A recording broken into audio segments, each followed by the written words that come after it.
Well, welcome again to Tuesday Night Live, the show where we ask all those big questions but don't take ourselves too seriously while we do. My name is Andrew Sennett. Let me introduce you to my co-host and conversation partner, Ryan. Hey, Ryan, how has your week been? It's been good, though. I do have a bone to pick with you, though. You got a bone to pick with me? Yes. Well, not just you, but I want to know what the public think about this. Really? Okay. You want to bring it out? Yeah, I'm feeling very strong about this at the moment. Okay. So just so you guys know, I was bullied that last week. Poor little Ryan was bullied at work. Bullied in the workplace. So I just want to know. Well, here's my question. Do you guys actually think about how much of an apple you're eating? Yes, we do, and we think you don't eat enough. Okay, let's sort it out. I've prepared a graphic. Okay, so Tech Goblin, is that right? Can you get our graphic up for a few seconds? Now have a look at that graphic, everybody, and you tell me what's an appropriate level of eating apple. Now, I know there's people off to the left-hand side of the scale who'd be way off to the left and going, they eat the core and everything, and I'm with those people. I like that. But yeah, where on that scale do you think is acceptable and unacceptable for apple eating? Perhaps you could comment in the thread and let us know. Yeah, but it's not about. It's like, do people actually pay attention to how much they're eating? Do they go, I'm full, but I haven't eaten the entire apple. I have to actually finish this. Yeah, well, normally I don't pay attention, but you took that apple to the bin so early. Like, you were off the right-hand side of that scale, mate. Yeah. Michael's lying in the comments. I can see already. Oh, really? He says, "I saw you barely eat no apple today." Yeah, exactly. And yes. I tried. I tried today. I tried to eat as much as I could. Yeah. I think what you did was you tried to eat the skin bits so it didn't look like you weren't eating. I just. So literally went, I'm going to eat the skin bits so that they can't tell. Yeah. Yeah. But can you get the graphic back up? Yeah, you're on the right-hand side. I'm not on the right hand. So with the right-hand side, if it's A, B, C, I'm not C. Like, if you eat, you're not B though. I'm not B, but if you eat like the top part of that C, then I'm okay. Yeah, you're not okay. Look, my wife's happy enough that I'm actually eating apples, so I feel like that's my first step. That's unbelievable. Anyway, man, people are disagreeing with me in the comments, so I'm just going to say that they're not with me. I can't see any comments on my screen, but I've got some comments over here that I was looking at, yeah. Oh, Ben Sennett says the middle one. So, I feel like I'm closer to the middle one than I am to C, personally speaking. B is kind of acceptable, but I think to be properly eating an apple, you need to go A or further left. Michael asks if that last one, the C, that is okay for pink ladies. Don't you reckon, Seno? That's what he reckons.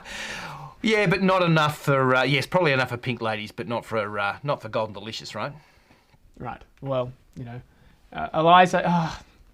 It's not one apple, Eliza. It's half an apple, right? If it was full after one apple, sure, but it's not even that I'm full. It's that I just couldn't be bothered eating the rest of it. Yeah, right. I'm just not feeling it anymore. Yeah. It's not a weak effort.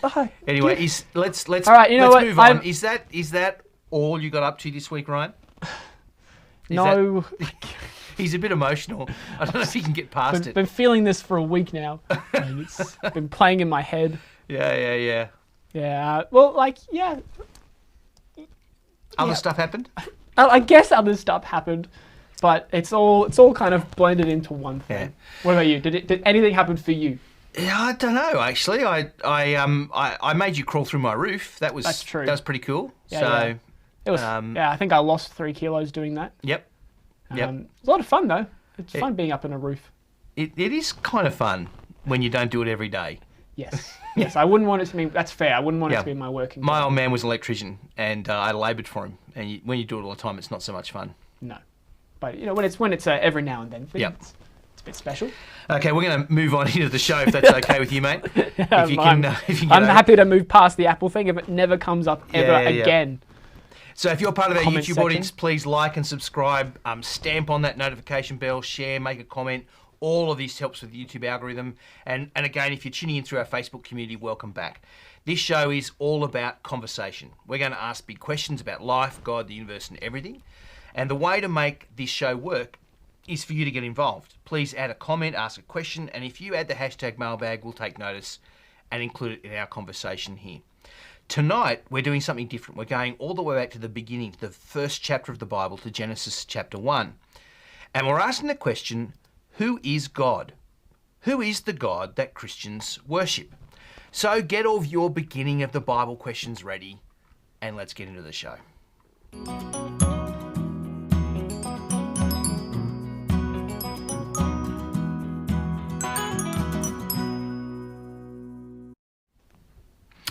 Welcome back.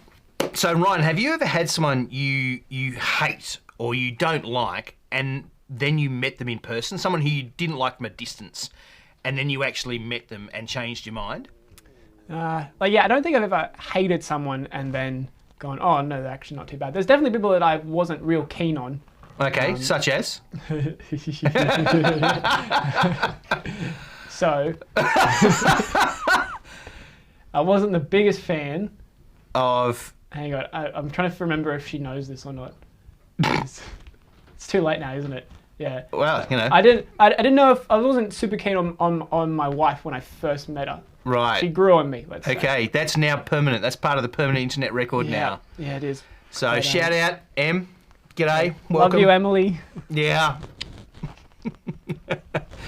But then you met them in person, you got to know them, and everything changed. Yeah, and she was Yeah, like a wonderful... she's not too bad. I might even marry her. Yeah, like a romantic, say, mini-series. Yes, yeah. Like a Pride and Prejudice. Yeah. The book's better. You try to set me up, but you got to... The book is better. It's way better. I've read the book and watched the miniseries and the movie, and yeah, whatever. But I felt like you want to put a Pride and Prejudice reference into every episode. That's just because it's so good. So I'll mention instead The Princess Bride and Dread Pirate Roberts. Yeah. And that moment where she hates him and hates him and hates him, and then she realises it's her beloved. What's his name? That guy that she's in love with. Wesley. Humperdinck? Wesley. Oh, Wesley. No. Oh, right, no, he's the bad guy. Pumpernickel. Sorry. Michael reckons that it's still a better love story than Twilight. I'm assuming he's talking about me. Oh, Twilight. Yeah. Okay, everything's better than Twilight. I have a great story about this from my uni work. I used to be at Newcastle Uni, and we our orientation week was in a place called the Brown Room, and there were hundreds of clubs of different kinds in the Brown Room, all cheek by jowl, side by side. And it's Newcastle. Newcastle's really bolshy, and so there's 5 different stripes of socialist groups and Labor groups, but there's no Liberal group. And every year in O Week, the Sydney University Young Liberals would kind of travel up to Newcastle and set up a stall in Newcastle O Week to try and start a Young Liberals group at Newcastle Uni, and they could never get it going. And inevitably, every year, there would be a screaming fight in the Brennan Room between whatever socialist group there was and the Young Liberals. And my last year at Newcastle University, my last O Week, we were right next to Young Labor, their stall, and they were selling merch. And I saw a piece of merch on their store, and I just had to buy it. It's not my colour. It's definitely not my size, so I can show you the dimensions of the shirt. You can see it's not really wearable by me. I thought I could buy it for the kids for Mufti Day at school. And it had such a great and message of tolerance and love on it that I thought I just had to buy that. I only paid $5 for it, but can you see that? You can imagine what the letters are underneath the OR there. I thought fork was better for the Facebook, the YouTube and Facebook censors. But there we go. So that was the shirt that they had. And I feel like that really typifies that kind of thing where you hate people and you don't really take the chance to get to know them. And if you did, maybe you couldn't hate them so much. I don't know. Well, I'm still just wondering what would happen if your kids did bring that to school. To Mufti Day. Yeah. I don't know. I feel like the school system, the public education system is pretty bolshy. So, the teachers' union and the education department, they lean left. So maybe it'd all be sweet. Maybe. Anyway, but tell us why we're talking about this right now. So. Oh, yeah. Look, it's because our theme tonight really is the God we resent or don't like, but haven't taken the trouble to get to know. A complaint a lot of Christian or religious people make about the irreligious is they hate a God that we don't recognise. They hate a version of God that is not the God that we worship.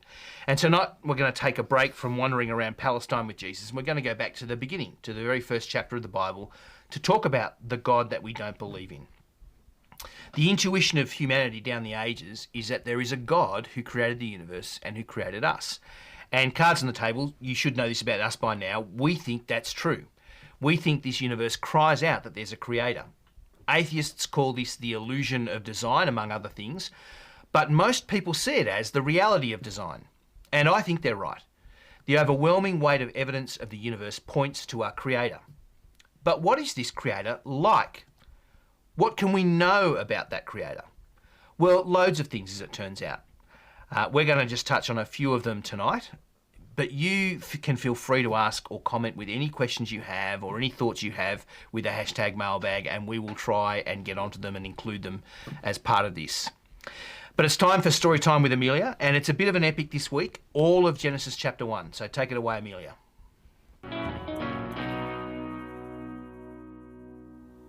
Hey, I'm Amelia. I'm going to read the first chapter of the Bible, the creation story. I challenge you to keep your eyes closed and watch the swirling shapes and flickers of light on your eyelids until God lets there be light in the story. So close your eyes and let's get into it. In the beginning, God created the heavens and the earth. Now the earth was formless and empty. Darkness was over the surface of the deep, and the Spirit of God was hovering over the waters. And God said, "Let there be light." And there was light. God saw that the light was good, and he separated the light from the darkness. God called the light day, and the darkness he called night. And there was evening, and there was morning, the first day. And God said, "Let there be a vault between the waters, to separate water from water." So God made the vault and separated the water under the vault from the water above it. And it was so. God called the vault sky.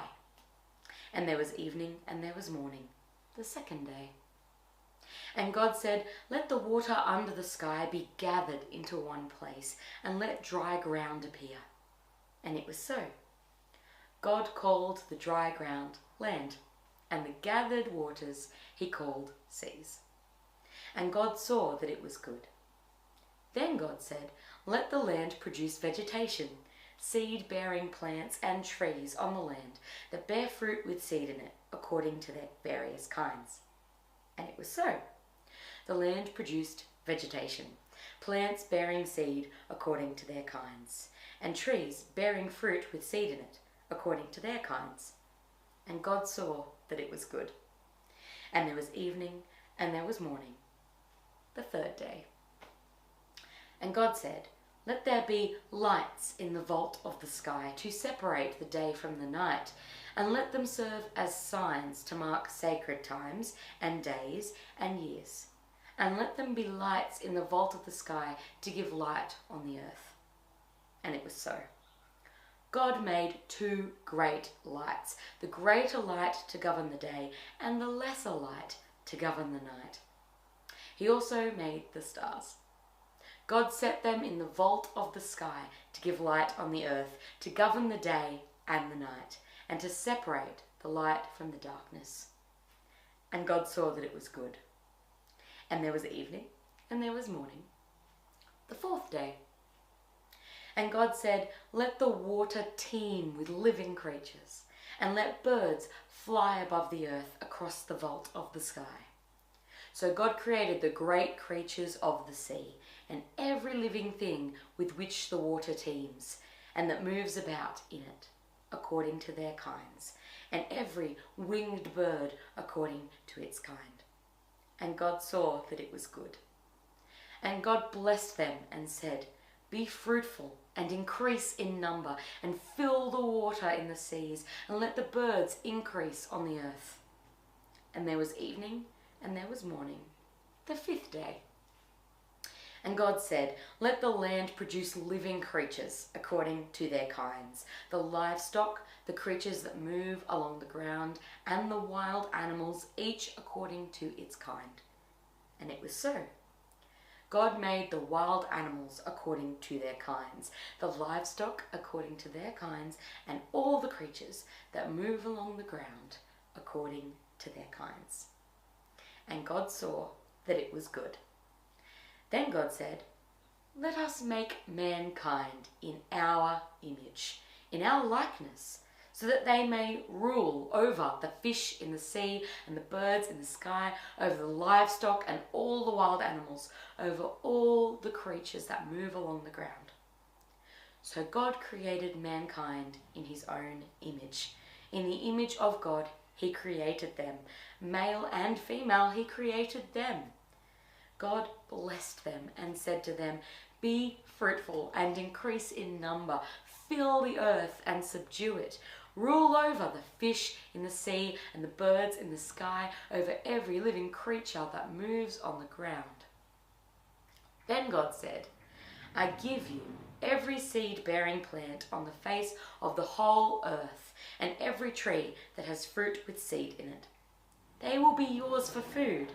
And to all the beasts of the earth, and all the birds of the sky, and all the creatures that move along the ground, everything that has the breath of life in it, I give every green plant for food." And it was so. God saw all that he had made, and it was very good. And there was evening, and there was morning, the sixth day. Well, thanks, Amelia. That was truly epic. That was big. So, Ryan, what did you think? Yeah, it's pretty intense. Yeah. Like it's there's a lot I feel like we could talk about, and I feel like there's a lot of questions that we can ask. Yeah. I think we've got some questions, don't we, already? That's coming up. So first one's not about Genesis, but thank you, Laura, for noticing. Yes, I did get a haircut.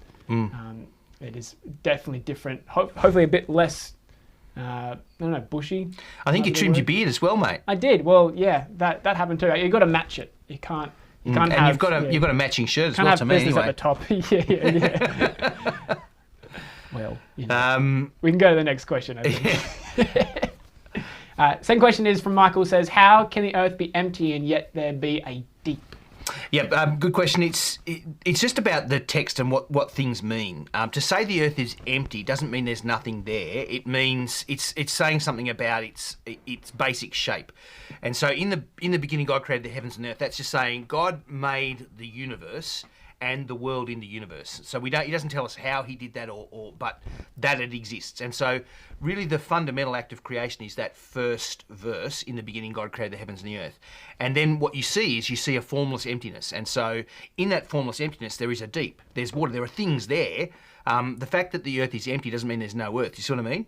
The earth being empty means it hasn't got a shape yet. It's not fit yet. It's not fit for purpose yet. Okay, so that's a statement. It's a statement about chaos and about lack of order, those sort of things. So that's really what it's driving at. So the fact that there's a deep is irrelevant. It's the earth. It's got things in it. It's just empty of its purpose and its final shape. So what did you say the deep was? Sorry. The deep is about water. I think it's a comment about water. Okay. So yeah. Great. And we've got another question from Michael. So there's why are the stars not called great lights too? Okay, so we can just leave it at that. I can see you're really struggling with the character limit there, Michael, on the questions. Why are the stars not called great lights too? Because it's perspective. When you stand on the ground, what do you see when you look up? You see the sun and the moon. They are the great lights. They're the big things that shed light. When the moon is full, the world is lit. When the moon is not full, it's not lit. The stars don't light the world, and so they're not the great lights. So it's not a scientific statement, it's an observational statement. So do we want to get into things though, Ryan? Yeah, I think we'll ask one more question, and this one's from Laura, someone other than Michael. But what about the other planets? So I think what Laura's getting at is that it doesn't really get mentioned, I think. Yeah, because they're not really big in terms of observation. They tend to be comparable to the stars in shape and size, and so it doesn't make a big deal of them. There's a lot of things that aren't mentioned. It really is just a broad brushstrokes account, and so it's not meant to be a full account of everything that's there. It's meant to be a broad kind of big picture. And so I wonder if from their observational point of view, the other planets would blend in with the stars. It's just lights in the sky. We actually want to get into this text in a little bit of a different way. we want to talk about who is this God we don't believe in. And so the thing we're going to focus on today, so you might have lots of other questions. You've already had some on the text itself. But our focus today is going to be on God himself. Who is the God we meet in this chapter as a creator, and what do we learn about him? What do we learn from this chapter? And we want to talk about 4 big categories, if you like, 4 big ideas with a couple of points to make for each. So kick us off, Ryan. What's the first kind of thing we want to talk about? Yeah, well, I think the first thing, and I think it's one that's obvious in one sense, is that God is transcendent. Yeah, what do you mean? That sounds like some weird kind of drug-taking thing. What do you mean by transcendent? That he's, it's a funny, it's hard to explain like without it being abstract, but he's, not part of this universe. He's not part of the creation. Yeah. He is beyond it. He is non-material, we could maybe say. Yeah. So he's not Thor or Zeus or Ra. Yeah. Those kind of ideas of gods that are actually part of the universe. They're material beings that are part of the universe. That's right. Yeah. You can see it in the first verse that in the beginning, God created the heavens and the earth. So before they were created, before there was any material, he was already there. Yep. Which is very hard, not only to, I feel like, to explain or to talk about, but even to just wrap my head around. Yeah. It's actually fairly important, though, because it's one of the big things that people struggle with. And particularly atheists, you hear that kind of joke that atheists make that, I just believe in one less God than you. All of us have kicked out, all the other gods. You just believe in one more God than me. And so it's, that classic argument that Richard Dawkins made in his world famous book, The God Delusion, where he really couldn't get beyond this idea that, what's underneath that, that the idea that God is not part of this creation. You can't treat God as a material thing to be studied by physics. God is separate from the world. And so it's one of the things we struggle with, but that's what we mean when we say transcendent. But there's a real kind of tension in this text, though, isn't there? Because God is separate, but he's relational, isn't he? Yeah, how do we reconcile that? How does something that's not part of this universe, that's not material, how does that relate to something that is material? How does that work? Maybe that's another word we should use for God, the word free. God is free in an ultimate sense. He's free as the creator to enter into his creation. And so even though he's not part of it, he can, you see this in chapter 3 where it says he wanders around the garden that he planted for the man and the woman to live in. And so he actually interacts, he speaks into his creation, he speaks to the people and blesses them. And so I think it's more that God is free to be able to do that. But I think it makes a really interesting point, though, about being a creature in creation. God wants to know and be known. And so you think of it, a transcendent God who created the universe could just be kind of aloof. He could be separate. He could never make contact with his creation. And that's certainly how a lot of people think of God. But the God that Christians worship is a God who actually wants to be known. He's created this world and he's created us in order that we should know him and interact with him. Yeah, and you mentioned before that the way that he kind of does that was through speaking. Yeah. So is that how we should expect him to relate to us? It seems generally that how he does things. That's how he's going to actually connect, and so that's the other thing. Connecting with this God is going to be relationally through the same way we know other people, and so you don't kind of go on a weird trip. You don't kind of take acid together and go on a trip to get to know each other. You talk, you go out for a coffee. That's how you get to know people and build relationship with them. And God, it seems, is the same. That's how he wants to be known. Not scientifically as an object, not in some weird mystical way, but relationally as a person. So there's the first kind of tension. We do have a question. It's a little bit about that from Jen. She asks, so did God just exist before creation, or what was happening before that? Yeah, and the answer is yes. God did exist before creation because he is the one who always existed. Yeah. He exists outside of the space-time continuum. And how do you talk to people about that? Is it one of those things where you just have to go, I don't fully understand it, I just have to accept it, or do you have a way of explaining it to people? I'm not sure I have a good way of explaining it to people. I think in reality, the big thing to recognise there is God is bigger than us. God is not a big version of me. And when we tend to invent gods to not like, when we talk about those kind of demigods like Thor and Zeus and Ra and those sort of things, we are talking about gods who are just like us but bigger. And so we struggle with this. We struggle with this idea from the outset that God is completely separate, completely different, completely other, and beyond, and he's eternal in the absolute sense. And we tend to think of eternal as eternal in time in this universe, but God is eternal in the sense that he exists outside of space-time. Before time existed, God existed.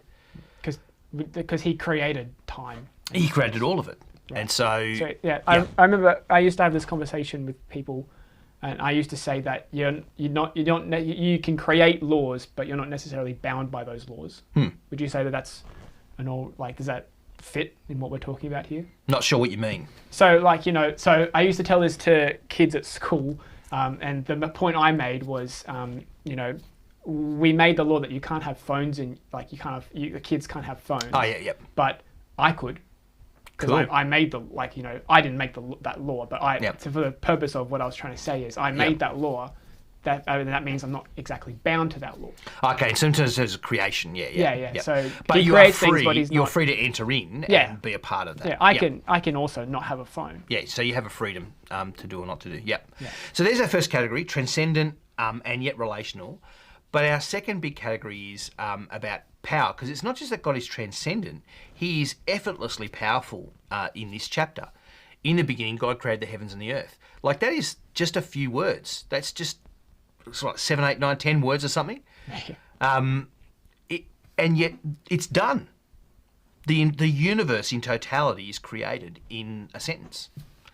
And again, it's one of those things that feels like I feel like if it was properly explained, my mind wouldn't understand it at all. Yeah. But it feels too simple. Like, it's just, there it is. Yep. And it's on there, and I just have to go, okay, we've made the earth, we've made the universe, what's next? Yep. And there's kind of two phases to this kind of creation. The first is that idea that the universe is created. But then there's that second phase where God goes to work on it, and both are effortless. In the first one, it doesn't say how God did it. It just says God did it. God created it, it's done. In the second phase, he gives us a means. He talks about by speaking, then God said, then God said, then God said. But in every case, things happen exactly the way he wants. It's not like us, where things kind of go mostly the way we want, or sometimes, or there's no wrestling here. There's no, and this is one of those things that I think we struggle with, because often when we think about deities, when we watch movies, it's all about this tension between forces, and that's often the way people picture the gods at work creating. And so it's this big battle, it's this fight, but here it's just effortless and easy. Yeah, and it's so different to those stories. Yeah. It just feels like it's just here it is, here it is, here it is. Let's just move on. Yeah, we're done with that. I'm done with that now. Let's go. Yeah. Which is just hard. It's hard for me to reconcile sometimes. Because I have to try so hard to do things. Yeah. It's funny, isn't it? I wonder how you come when you read this chapter. What's your first reaction when you read it? Yeah. It's been a while since I first read this chapter, because I wish I was there. I think I tend to have science brain, and so I tend to think ask the particulars kinds of questions that people have already asked a couple of, about details and how things are reconciled and that sort of thing. But it is a fascinating picture. We see as well, I guess, that God's a speaker. We've already talked about that a little bit, that he creates, he names things, he blesses, he commands. God speaks, and that's the way he both does things, he gets things done, but it's also the way he relates. Yeah. Is that how he creates everything? Like, is it just through speaking? Well, not everything, because it doesn't seem that he created the heavens and the earth by speaking. It just says he created them. We don't know how he did that. That's true. Okay. And I think as well, you've got to be, what does it mean by speaking? Because that's an idea that's picked up in the later part of the Bible to talk about the complexity of God. And we're not going to go there tonight, but there are big picture items there about what it might mean that God is speaking, about how God uses agency and who's at work. Yeah. Okay. Sorry, I've been mythical now. You can ask me a question about it. Yeah. Getting too weird. Yeah, we want to move. We want to keep moving. Yeah. I do have a question though from Eliza. Oh, yeah. So she asked, why does God want to interact with us like at all? So she says, I feel like if I were God, humans would seem kind of insignificant and not that interesting. Yeah, I think that's a really good question. Why would this God want to interact with us? We are insignificant. And I think that's a reflection that everybody makes, whether they're a theist or an atheist, whether they're religious or not.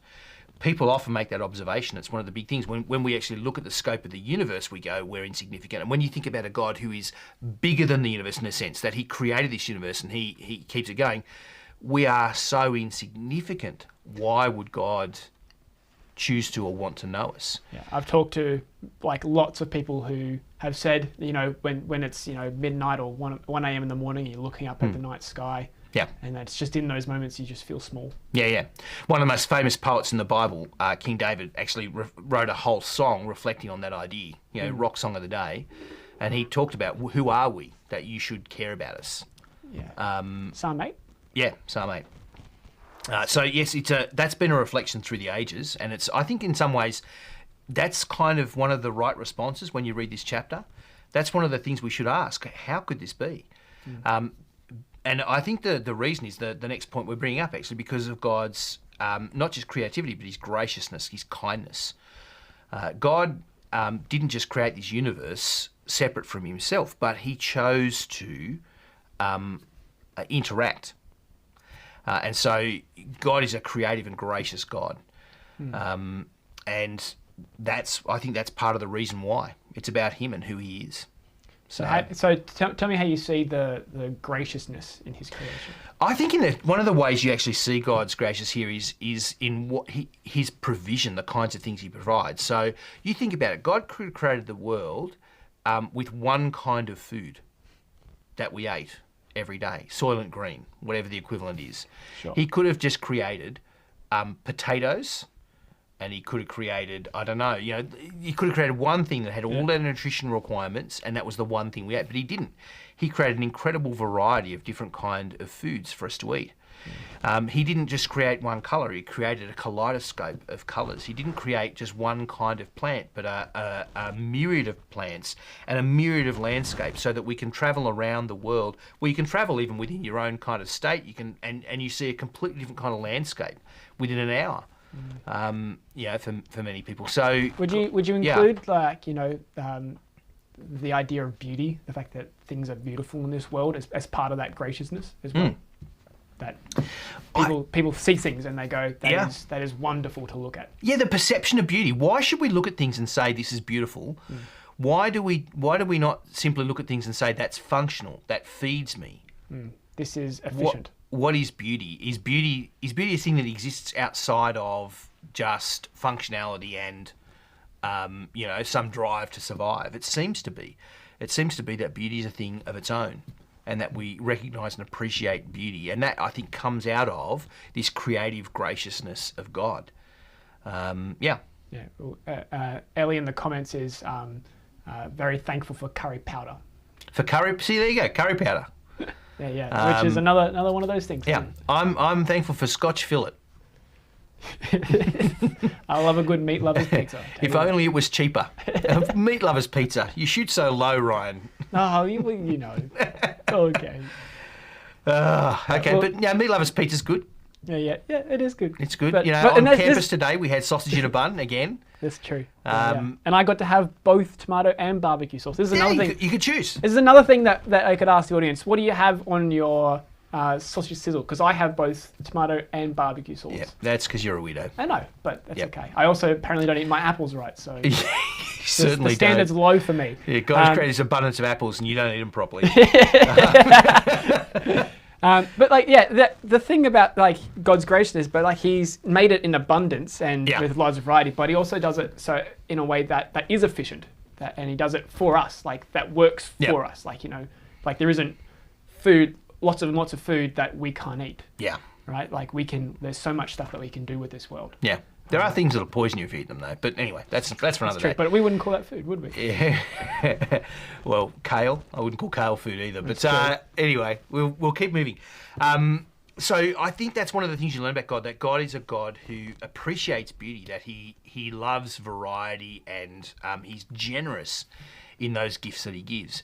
He doesn't create a world that is difficult to live in, that's boring to live in. He creates a world that's exciting to live in. And that perhaps says something about the experience of human life, that we're meant to wonder and delight in the world. We're meant to find joy in the things that we have. We're meant to explore. We're meant to learn and grow and try different foods and, all that sort of thing. But moving on, what else do we learn about God? We learn that God delights in order, that God has shaped things for a particular purpose and reason. God makes things to work, and to work in a particular way that means that it's a fit world for us to live in. And so you see that through the thrust and thread of the chapter, how he creates, in the first 3 days, he creates spaces. And in the second set of 3 days, he fills each of those spaces. And finally, he comes to the creation of humanity, and we're at the end of that process. And that this world is created for us to live in. And then he calls humanity to, fill the earth and subdue it, rule over the earth, the fish of the sea, the birds of the air, and every living creature that moves along the ground. This is the call to humanity. This world is for you. He gives it to us, but it's a world that's ordered for us to live in, a world that works in a particular way. Now, atheists, non-theists call this the anthropic principle, that the universe has exactly the properties that's needed for human life to emerge and to thrive. We call it creation, that God makes a world precisely tuned for us to live in. And so that's, I think, another big point, that God's a God of order, but along with that order goes meaning. Okay, because God gives order, he gives meaning with that order. So would you say that, like you mentioned before, that God's given this to us? So should we see this world that we live in as a gift that we ought to kind of use well? Is that psychologist Jordan Peterson talks about thankfulness being a fundamental thing in human life, and I think that there's a truth in that, and seeing it as a gift to us is probably a good way of looking at the world and at your life. The world is meant for us to live in. Enjoying this world, not necessarily in a hedonistic kind of way, but in a making use of it as it's meant to be used, is, I think, really important, and which goes along with that idea of meaning. That there is a way to use this world well, and so you see that in the chapter as almost every day he says, and it was good. He saw what he'd made, and it was good. And at the end, all that he made, and it was very good. I think that speaks of a few things. It says that God loves what he made. He's gone, yep, spesh, well done. But I think also it infuses his creation with moral purpose in a sense. It makes his creation a moral thing, that it is good and right the way he's made it. And that means that there's a way to live in the world. There's a good way to live. Is this where our meaning that you were talking about before comes in? That there is a way to live, and there's a way to live that fits with our creation, with what we're like, and there's a way to live that fits with the world itself. Yeah. Okay. Yeah, makes sense. So, I think we should move on from our points. Yeah. But just to quickly summarize, so we've mentioned that God is, transcendent, and yet he relates to us. Yep. He is all powerful, and it seems that there's no effort in making these things, but he's creative and gracious and delights in what he makes. And he's made it, in a lot of senses, he's made it for us. And that means something for us in how we live in this world. Yeah. Okay. That is the God most of us don't believe in. And I want to say, if you're not going to believe in God, at least do him the courtesy of not believing in this God, the real one, rather than some fake God that other people have made up. Because then you're just not believing what everyone else doesn't believe, right? Yeah. And so just is it okay just to have a couple more points, Ryan? Sure. A short part two. If that's the God we don't believe in, what does it mean for the world that God made? And we've already, I think, touched on these things, so I'll try and race through them quickly. But firstly, the world is completely dependent. The universe, the world, we exist because of God's will and God's word. Without God's intent, everything ceases to exist, to be. Matter, stuff, doesn't just exist independently. Everything comes from God, and it keeps going because of God. So that's what you're saying there, that God didn't just create it, but he still he's still ensuring that it continues to live. Like Well, I it's think that's sustaining. true. I think that's implied. The fact that the entire universe has its existence from God, I think tells us that exactly that point. Yeah. But yeah, what you're not saying is that he's made us and then taken a step back and Yeah, the we world exist just independently. keeps No. doing- Yeah. Our existence is dependent on him, and our continued existence is dependent on him. Okay. Yeah. Yep. So that's the first point. I think the second point is what I've already talked about in terms of meaning and purpose. The creation is good. There's a nature and purpose that are part of the created order, and therefore there is a way to live in this created world well. There's a way to live successfully. And so in that sense, all those self-help books are right. Their intuition is right, that there is a way to live well. There are good ways to live as opposed to ungood ways to live. And finding them out is going to be a part of the life of every human being. Because God's created a world like this. He's created a world with a nature and a purpose. Yeah. Yeah. Okay. All right. And is there anything else you wanted to quickly add? Finally, it's not really quick, but it's big, and that is the final one, is the world is knowable.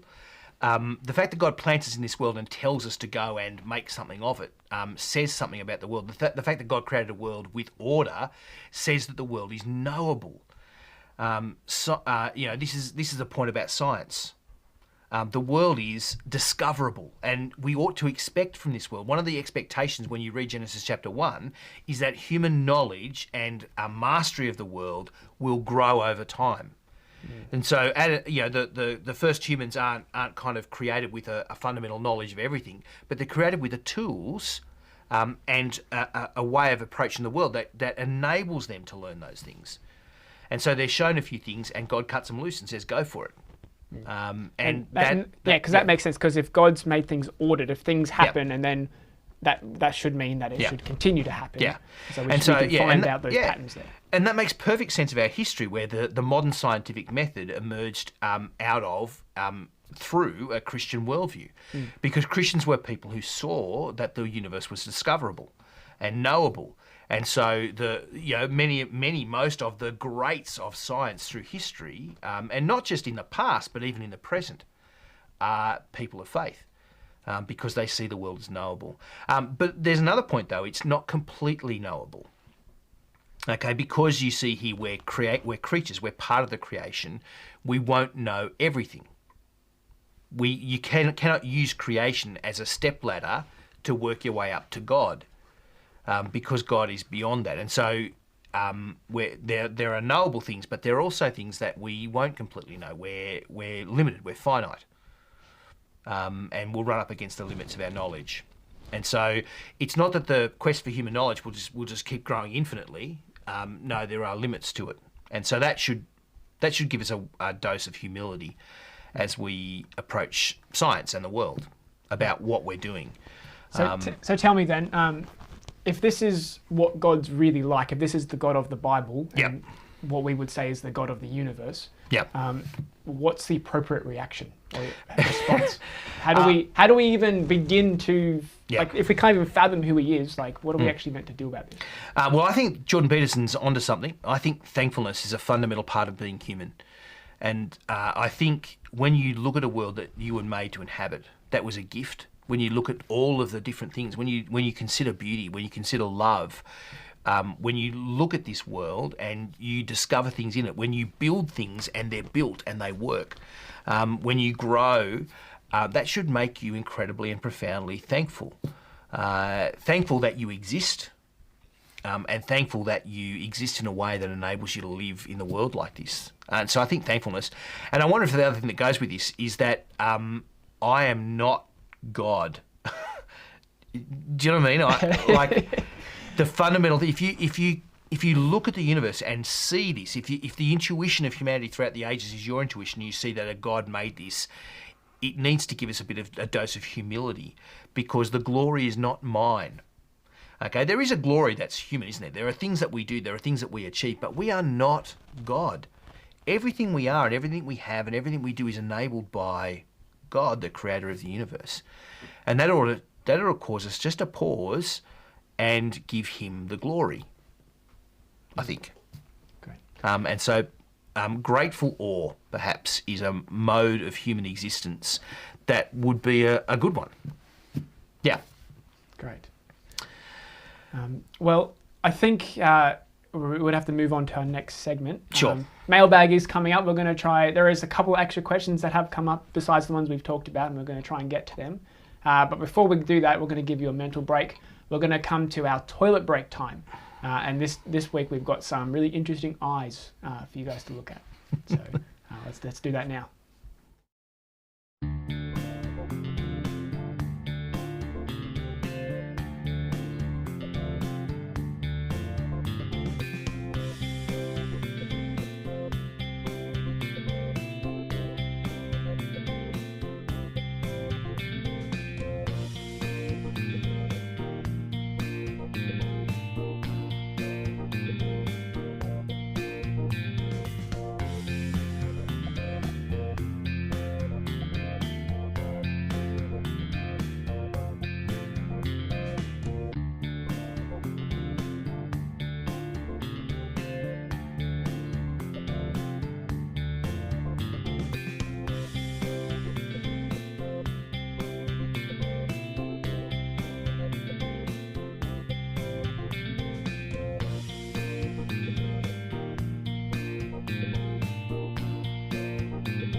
Okay, so it's question time now. Well, mailbag, sorry, I should say, and we'll get straight into it. So, the first question's from Kelly that says, well, she asked, why did God create the world and humans, etc.? I think this is, was he bored? I think this is tied into Eliza's question from before, but I think it's a really good one. Yep. Why are we here? Why did God make us? Well, I'm seeing two questions here. So if we leave this question on for a little while, because there are two separate questions. One is, why did God create the world? But then why does it matter what we do? Because he doesn't need us. I think they're two really good questions. Why did God create the world? I don't know. Because he wanted. Is it okay to say because he wanted to? Because God is free, and because he chose to. I think he wanted to be known. I don't think he was bored. Matter of fact, I think one of the things you definitively say about God is he was sufficient in himself, and he was sufficient in every way, and that includes relationally. And so that's one of the reasons for, by the way, just by that Christian doctrine of the Trinity, it's that idea that God was sufficient in himself eternally. He didn't need to create to fill a gap or to fill a hole in his heart or to be loved. Those things were already there. Him creating is an act of love, and him making a world where love exists, and where love is the thing that makes the world go round, is actually an expression of who he is. And so he didn't need to. And in a sense, I want to say, I don't actually know why. And perhaps we'll ask him, and perhaps he'll give us an answer that we still don't understand. But the second question is also a really good one. Why does it matter what we do? Because God made us for relationship with him. So God is free, he is beyond us, and yet he chooses not just to create us, but to create us for a relationship with him. And that's why it matters what we do, because we were made to be in relationship with God, to live in this world like him. And in a sense, Genesis 1 sets up a pattern. God doing that work over the 6 days in Genesis 1 and in that kind of ordered pattern gives humanity a pattern for what he wants us to be and do. And so he unleashes on the world. He says, go be like me. Just like I've brought a form of order to the world, I want you to also bring order to the world. And so he plants a garden in chapter 2 and he puts people in the garden. But the idea is not to have a static garden that's just at this separate place. The idea is to grow that garden to cover the world, right? To take this place of order and bring that order to all of creation. And so to bless creation, if you like, with a good order. And so I think that's, God made us to know him, and that's why it's important what we do and how we live. So it matters not because it's necessary, but because we have a purpose to fulfill. Yeah. Right, yeah, because as Kelly said, he doesn't need us. No, he doesn't need us, but he chooses to relate to us. Yeah. And this is part of what that means. Yeah. Great. Cool. Was there one more, or was that it? Yeah, we got another question. Yep.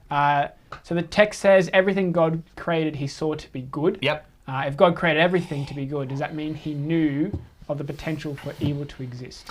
Interesting question. So this is from Ben. Yeah, interesting question. I think the answer is probably yes. Well, it's definitely yes.